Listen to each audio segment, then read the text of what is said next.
Vous écoutez Alger Chaîne 3, le journal. Et on s'informe avec vous, Fazil Kins, bonjour. Bonjour Soraya. Alger et Mogadiscio renforcent leurs liens historiques. Le chef de la diplomatie somalienne est en Algérie. Abdi Salam Abdi Ali a été reçu par le Premier ministre et par son homologue algérien. Les deux parties aspirent à renforcer leur coordination diplomatique. L'Algérie dénonce le génocide en cours à Gaza et appelle à des sanctions fermes contre l'entité sioniste. Ammar Benjama interpelle la communauté internationale. Le silence tue, l'heure est à l'action. Une équipe de journalistes d'Al Jazeera tombée en martyr à Gaza. Une frappe a visé leur tente, parmi eux Anas Sharif, que l'entité sioniste a reconnu avoir délibérément ciblé. De grandes enquêtes nationales sur les dépenses et le niveau de vie des ménages seront lancées en octobre prochain. Plus de 460 agents suivent une formation pour collecter les données auprès des citoyens. Les brigades cyclistes de la police assurent la sécurité des estivants, une présence discrète mais efficace pour parer à toute éventualité et dissuader les fauteurs de troubles. Culture à Oran, le théâtre quitte les planches et investit la rue, transformer l'espace d'une représentation en scène vivante, un spectacle à ciel ouvert qui a conquis le public. Et puis sport, championnat d'Algérie Open d'athlétisme, 3e journée ce lundi, 10 finales sont prévues. En attendant, le MC Alger et le CR Belouizdad dominent toujours la compétition. Madame, Monsieur, bonjour et merci de vous joindre à nous. Coopération pour entamer cette édition. Alger et Mogadiscio renforcent leur coopération. Le ministre somalien des Affaires étrangères est en visite officielle en Algérie. Abdi Salam Omar Abdil Ali a été reçu par le Premier ministre Nader Arbaoui. L'occasion pour lui de transmettre les salutations et hautes considérations du président Hassan Cheikh Mahmoud au chef de l'État, ainsi que sa volonté d'œuvrer de concert à la promotion des relations entre les deux pays en faveur de la paix, de la sécurité et du développement, notamment au niveau arabe et africain. L'hôte de l'Algérie s'est également entretenu avec son homologue Ahmed Attaf. Ce dernier a souligné la solidité des relations entre les deux pays et renouvelé l'engagement de l'Algérie de soutenir les efforts de la direction somalienne visant à renforcer les bases de la sécurité, de la stabilité et du développement. On écoute Ahmed Attaf.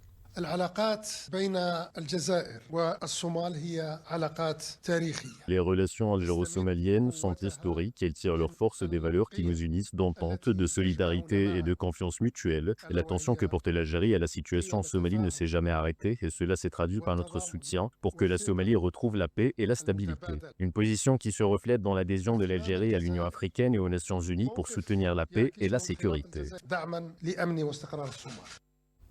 Un soutien salué par Abdi Salam Omar Abdi Ali qui a mis en avant les efforts conjoints de l'Algérie et de son pays pour la paix au sein des organisations régionales et internationales.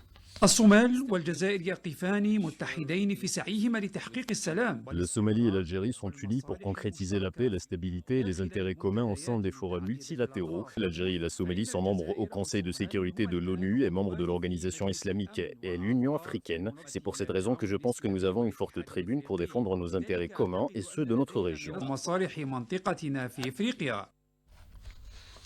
Et à la faveur de cette visite, plusieurs accords ont été signés entre les deux parties pour renforcer leur coopération, notamment dans la formation, l'enseignement supérieur, l'agriculture ou encore la diplomatie. Une commission intergouvernementale sera installée pour suivre ces engagements. À noter également l'inauguration hier soir du nouveau siège de l'ambassade de la Somalie à Alger, en présence de la secrétaire d'État auprès du ministre des Affaires étrangères chargé des Affaires africaines, Selma Barta Mansouri, et du ministre somalien des Affaires étrangères. L'Algérie, par la voix de son représentant permanent à l'ONU, appelle à des sanctions contre l'entité sioniste pour ses crimes à Gaza.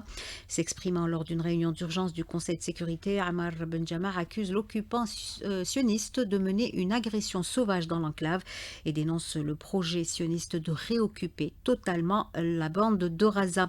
L'heure est venue d'imposer des sanctions et les auteurs de ces crimes doivent répondre de leurs actes devant la justice, dira Ammar Benjama.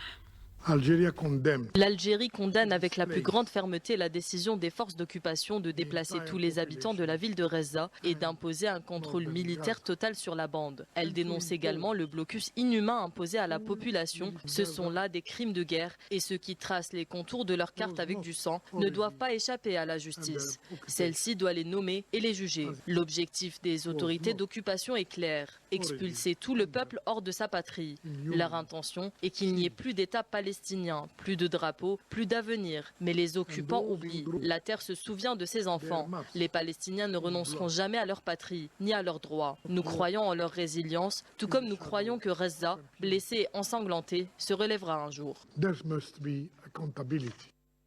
Et la situation humanitaire est catastrophique dans l'enclave. Ces dernières heures, plus de 10 Razaouis ont succombé à la famine. 139 autres sont tombés en martyrs dans les zones de distribution d'aide. Et pour faire taire la vérité sur ces crimes, l'entité sioniste s'en prend aux médias. 5 journalistes de la chaîne qatari Al Jazeera sont tombés en martyrs la nuit dernière après que leur tente, située à proximité de l'hôpital Shifa, a été ciblée par une frappe sioniste. Parmi eux, Anas Sharif et Mohamed Qariqa, 2 des visages les plus connus parmi les correspondants couvrant au quotidien le génocide dans l'enclave. Il y avait également les caméramans Ibrahim Dahar et Moumen Aliwa ainsi que leur chauffeur Mohamed Naoufel. Ces journalistes n'étaient pas que de simples reporters, ils étaient nos yeux, les porte-voix des sans-voix, ceux qui avec leurs caméras ou leurs stylos racontaient l'horreur, documentaient l'enfer pour que nul ne puisse dire « nous ne savions pas ». Mais l'entité sioniste en a décidé autrement. Face à ces témoins dérangeants, la réponse fut brutale, les réduire au silence. Ciblés délibérément, ces journalistes qui s'ajoutent aux 235 autres tués à Gaza, selon Reporters sans frontières, ont payé de leur vie leur engagement pour la vérité. Leur assassinat n'a pas éteint leur message, il l'a amplifié. Les images de leur dernier reportage, les hommages de la presse internationale font désormais le tour du globe. Et à ceux qui pensaient faire taire la vérité, nous disons leur martyre va réveiller le monde. L'Australie va reconnaître l'État de Palestine à l'occasion de l'Assemblée générale de l'ONU en septembre prochain. C'est son Premier ministre qui l'annonce. Pour Anthony Albanese, la paix ne peut être que temporaire tant que les Israéliens et les Palestiniens ne disposent pas de leurs États. La Jordanie accueille demain mardi une réunion unilatérale avec la Syrie et les États-Unis. Elle portera essentiellement sur les moyens de faire progresser la reconstruction de la Syrie sur des bases qui assureront sa sécurité, sa stabilité et sa souveraineté. Un séisme de magnitude 6.1 frappe la ville turque de Sindirgi, bilan à mort et 29 blessés. La secousse a été ressentie dans de nombreuses villes de l'ouest du pays, dont Istanbul et Izmir, selon l'agence turque de gestion des catastrophes.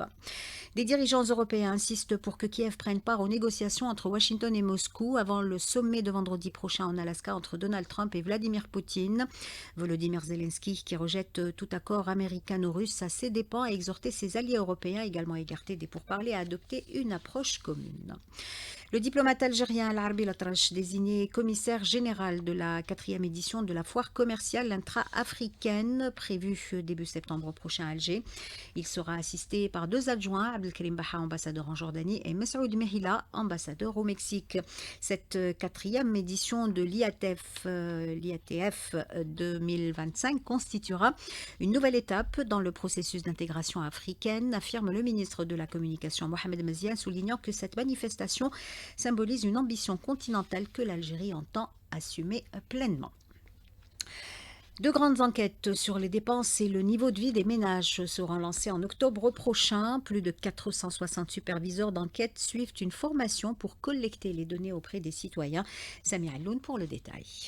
Une méthodologie scientifique rigoureuse sous forme d'enquête pour recueillir des données précises qui vont servir à leur tour de base pour définir les indicateurs économiques, et ce afin de mieux évaluer l'impact des politiques économiques et sociales sur les ménages algériens. L'enquête nationale concerne 540 communes au niveau national réparties sur 52 wilayas. Elle sera assurée par des cadres formés sur la méthodologie de collecte de statistiques et données, aidés par des outils numériques. Mariam Ben Mouloud, ministre au commissaire à la numérisation. Le lancement de l'enquête nationale structurelle sur les dépenses de consommation et le niveau de vie des ménages s'inscrit dans un processus de préparation réfléchi et rigoureux, articulé autour de 2 étapes principales. La première est la session de formation que nous inaugurons ensemble aujourd'hui. La deuxième étape est l'enquête pilote qui sera lancée immédiatement après la formation sur un petit échantillon de ménages afin d'ajuster les derniers aspects pratiques et de tester l'ensemble des méthodes adoptées.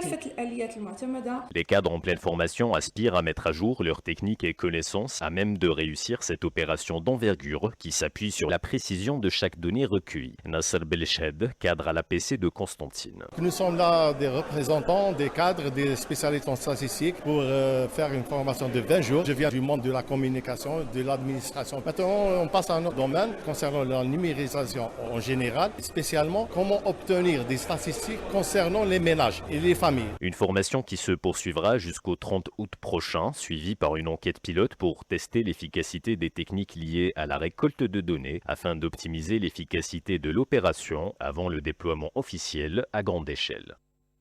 Vous les avez certainement croisés depuis le début de l'été. Ils patrouillent entre les estivants, discrets mais toujours prêts à intervenir. Il s'agit des brigades cyclistes de la police qui veillent à la sécurité des espaces publics très fréquentés durant cette période estivale. Lina Hadouche est allée à leur rencontre à la promenade des Sablettes. Reportage. À la promenade des Sablettes, des brigades cyclistes sont déployées par la police, un moyen de locomotion qui se révèle rapide et pratique pour faire face à toute forme de criminalité, nous dit Mahdi Ahbab, adjoint au chef du bureau de la communication de la sûreté de la wilaya d'Alger. Cette brigade est d'une importance capitale pour lutter contre les différentes formes de criminalité, mais aussi pour intervenir rapidement en cas de besoin. Par exemple, des enfants égarés dans les espaces publics ont pu être rapidement retrouvés. La brigade a également interpellé plusieurs individus suspects transférés ensuite à des postes de police afin de compléter les procédures légales. Une brigade qui a pour mission de sillonner les esplanades très fréquentées et de veiller à la tranquillité publique. Cette brigade est déployée à chaque saison estivale afin de renforcer les dispositifs de sécurité présents dans les espaces publics, notamment au niveau de la promenade des Sablettes, de la place Kétani ou de l'esplanade en face de la grande mosquée d'Alger, des lieux très fréquentés par les citoyens, notamment lors des soirées d'été. Il est donc important de mobiliser tous les moyens pour garantir leur sécurité. Les citoyens se disent rassurés par cette présence policière. C'est une super idée d'avoir proposé des moyens plus accessibles aux policiers. Vu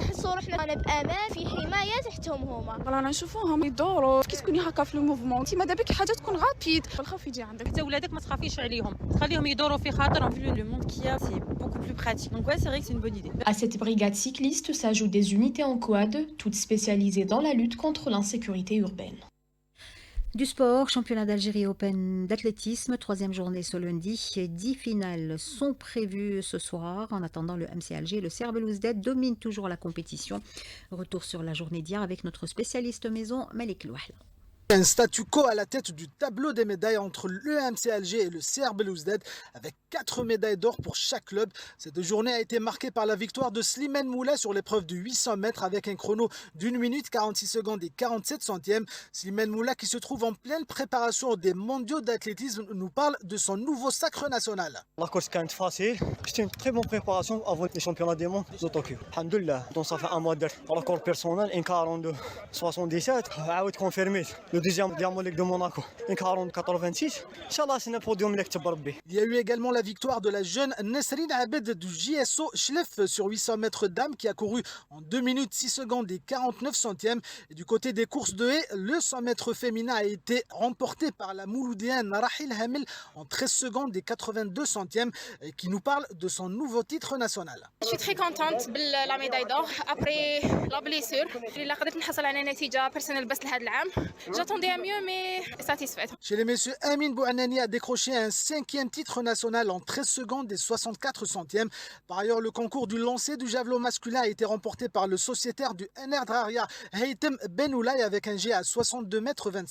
La 3e journée de compétition prévue ce lundi verra 10 finales au programme, avec notamment les finales du 1500 mètres et celles du 400 mètres plat. Football, championnat d'Afrique des Nations des joueurs locaux, 3e journée du groupe C ce lundi, à 15h Afrique du Sud Guinée, à 18h Ouganda Niger. L'Algérie qui occupe la première place du groupe avec 4 points est exempte pour cette journée. Prochain match des Verts vendredi prochain face à la Guinée. Direction Oran où le théâtre quitte les planches et investit la rue, transformer l'espace d'une représentation en scène vivante. Un spectacle à ciel ouvert qui a conquis le public, nous dit Mohamed Hamza Belmadani. La troupe du théâtre de rue du théâtre régional Abdelkader Alloula a présenté la pièce Othello El-Ghayar, mise en scène et adaptée par Samir Bouhannani d'après l'œuvre de Shakespeare. En présence d'un public conquis, une ambiance conviviale, la représentation a replongé dans la tragédie d'Othello, explorant les ravages de la jalousie et du manque de confiance dans le couple. Mourad Snoussi, directeur du TRO. On est très content de la grande présence des citoyens, soit oranais ou nos concitoyens des autres villes qui sont en vacances à Oran. On est dans une des principales places de la ville, en plein front de mer. C'est une expérience qu'on connaît, on a déjà fait plusieurs villes de l'Est du pays. Et là, pendant la période estivale, on s'est dit, c'est aussi le moment de se faire connaître et de faire connaître le théâtre et aussi de le faire vivre par les gens qui sont en vacances à Oran, que ce soit les gens de la ville ou les gens qui visitent la ville. C'est une pièce qui a fait le tour d'Algérie et là, pendant le mois d'août, pour une simple représentation, si ça va marcher, on compte dans un deuxième temps proposer à nos amis de la PC une série de spectacles de marionnettes pour enfants. Parce qu'il y a plein d'enfants qui viennent au théâtre, mais il y a aussi ceux qui ne viennent pas, donc c'est le théâtre qui va vers eux. L'objectif de cet événement est de rapprocher le théâtre du public et faire vibrer la scène culturelle à Al-Bahia durant la saison estivale. Doron, Mohamed Hamza Belmadani, Alger, Chaîne 3. 8h15 sur Alger, chaîne 3, c'est la fin de ce journal réalisé par Aïssa Abdelrahman, Imad était à la console technique, Tahar à la régie d'antenne et Yassine au streaming vidéo. Les nouvelles du ciel avec Soraya Zantar.